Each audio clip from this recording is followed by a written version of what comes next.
Je reçois à présent pour la suite de ce 7-8 Christine Claes, bonsoir. Bonsoir. Vous êtes la présidente de l'association VAR, Voisins Adultes Relais. Vous organisez le 11 février à la Maison des Associations à Voisins-le-Bretonneux une soirée d'information.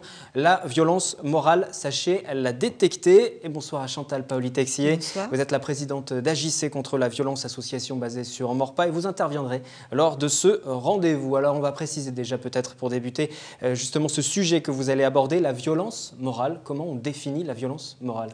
Alors la violence morale, c'est un terme générique que nous avons choisi pour regrouper ce qui s'appelle la violence psychologique, le harcèlement, la manipulation. Donc comment définir la violence morale? C'est une prise de pouvoir, c'est un acte de domination et de contrôle sur autrui. Bon, c'est une définition super courte et très simple là. Mais c'est très difficile de la détecter. Justement, là, on est dans le cœur du rendez-vous qui sera proposé. C'est sachez la détecter. À quel moment on parle vraiment de violence morale, au-delà d'une dispute, de mésentente au sein d'un couple, par exemple? C'est quand il y a vraiment cette fameuse prise de pouvoir, quand il y a emprise. Quand il y a une personne qui domine une autre, qui la contrôle, qui met en place une violence économique, qui met en place du harcèlement, donc des humiliations par exemple, des insultes répétées. Il faut que les actes soient réitérés.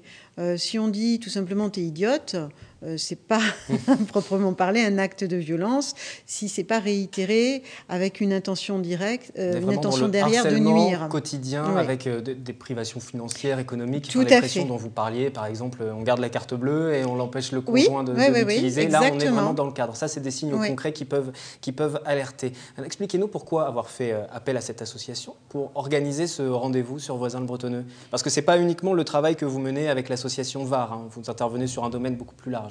Oui, alors justement, l'association VAR met toujours des intervenants spécialisés sur des thèmes différents pour justement parler au public, et les personnes concernées vont après voir directement l'intervenant. Qu'est-ce qui a motivé ce rendez-vous autour de ce thème spécifiquement? Malheureusement, c'est un thème qu'on entend pas journellement, mais presque, et à tous les niveaux. Alors là, c'est spécifique violence morale intrafamiliale, mais ça peut être aussi bien au niveau scolaire, au niveau professionnel. Donc, savoir détecter cette violence, ça peut être dans des propos. Donc, tout le monde peut être concerné, malheureusement. Et c'est pour ça que je fais appel à Mme Paoli-Texier. Elle ne sera pas la seule intervenante. Il y a une autre intervenante, Muriel Antéo, qui sera également présente, conseillère socio-judiciaire, et qui interviendra. Elle est l'auteur d'un essai sur le stalking. Tout à fait. Qu'est-ce que le stalking? Alors, le stalking, c'est le terme anglo-saxon qui désigne une forme de harcèlement par intrusion, la traque. Ça signifie la traque, hein, c'est un terme de la chasse. Ça se rapporte à tout ce qui est harcèlement pur et dur, harcèlement... c'est très difficile à évoquer. C'est très lié à l'érotomanie, par exemple, mais ce n'est pas le fait que d'érotomane. On parle beaucoup de ces comédiens ou de ces vedettes qui ont été harcelés par délire amoureux ou par dépit amoureux, en tout cas par fixation délirante, mais ça se produit aussi dans le couple. Des hommes qui ne supportent pas de laisser partir leur proie. Là, je parle de prédateurs, hein, pas autre chose. Ne pas confondre avec ce que certains appellent le harcèlement amoureux. Non, non, stop. C'est vraiment deux termes antinomiques. Hein, ça n'a strictement rien à voir. Donc, le stalking, c'est ce que peuvent vivre certaines femmes et certains hommes après la séparation, par exemple, quand le conjoint ne les lâche plus.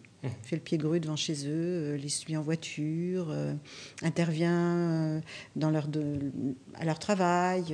Voilà, on verra qu'il y a eu une loi aussi qui est passée. Je vais vous demander tout à l'heure en quoi ça va changer les choses, et en tout cas en quoi ça les a changées. On va s'intéresser à ça dans un instant. Auparavant, dites-moi tout de même, vous n'avez pas peur que les victimes, justement, que ce soit des femmes ou des hommes, craignent de venir justement participer à ce rendez-vous pour échanger? Parce qu'il est difficile justement ensuite d'extérioriser, d'exprimer et justement de se rendre compte qu'on est tout simplement victime de harcèlement et qu'on n'est pas dans une simple dispute.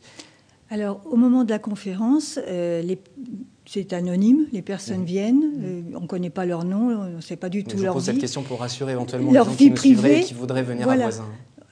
On ne connaît pas leur vie, on ne connaît pas leur adresse, ils viennent, ils sont anonymes, ils rentrent, ils écoutent, ils repartent.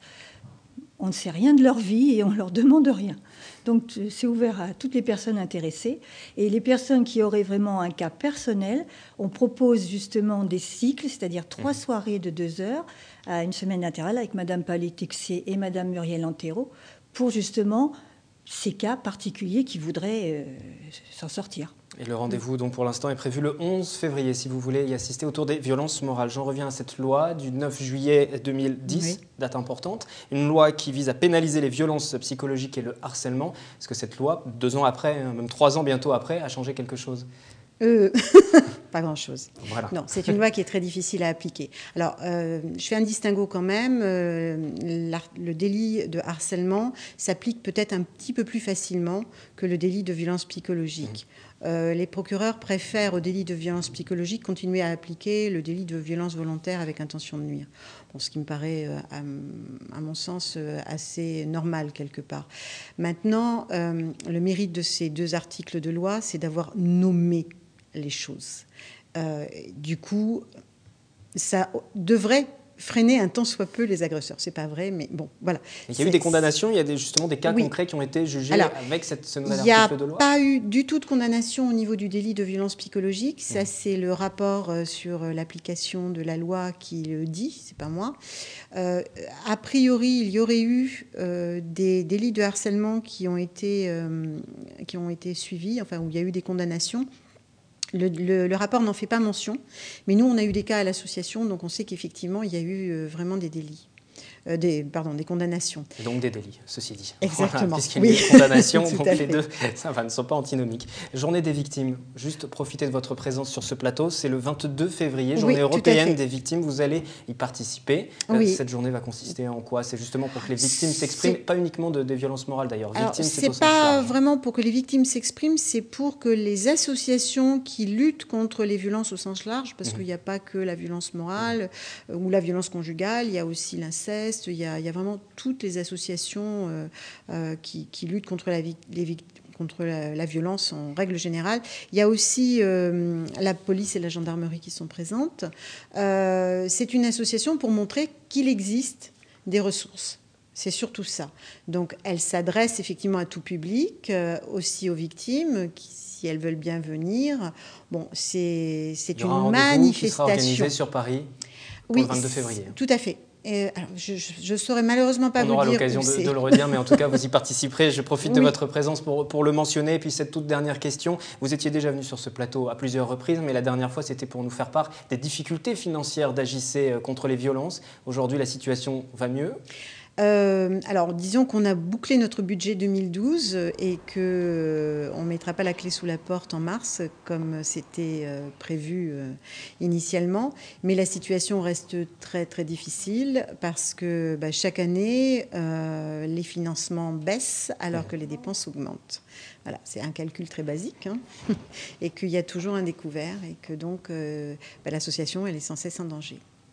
Donc si des donateurs éventuels nous écoutent. Par contre, il y a une nouveauté par rapport à septembre quand je suis venue, c'est que nous sommes d'intérêt général. Donc nous pouvons délivrer des reçus fiscaux pour tous les dons. Voilà, ça c'est quand même donc si vous souhaitez important. Aider justement cette association, agissez, tous les renseignements qui sont affichés. Vous pourrez bien évidemment rencontrer la présidente lors de la journée, la soirée du 11 février, 20h30. Cette discussion à Voisins-le-Bretonneux autour de la violence morale, comment la détecter. Merci à toutes les deux d'être venues pour parler de ce rendez-vous. Nous sommes le mercredi, et le mercredi c'est le jour de la culture sur TV Fil, la chronique culture, tout de suite.